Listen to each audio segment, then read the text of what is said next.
how to delete all watch later videos on YouTube.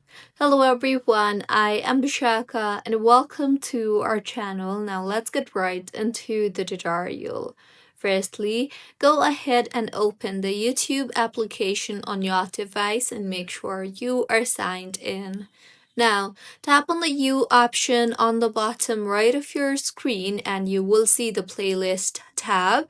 Here, tap on the View All option and you will see the option for Watch Later. So tap on the Watch Later album you see there, and now if you want to delete the videos from Watch Later, you can simply swipe towards the left on your screen through the video that you want to delete and you will see the trash icon.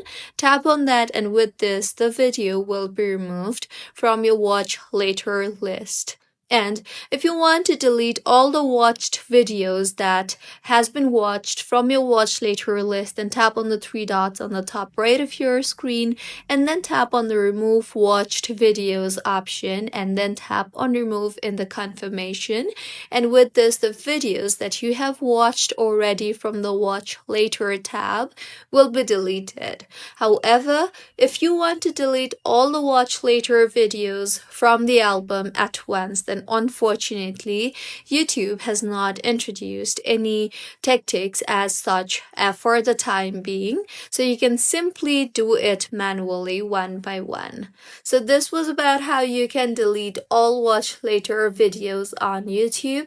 If you find this tutorial helpful, please like the video and do comment if you have any queries. Also, do subscribe to our channel for more helpful tutorials like this. See you on the next one.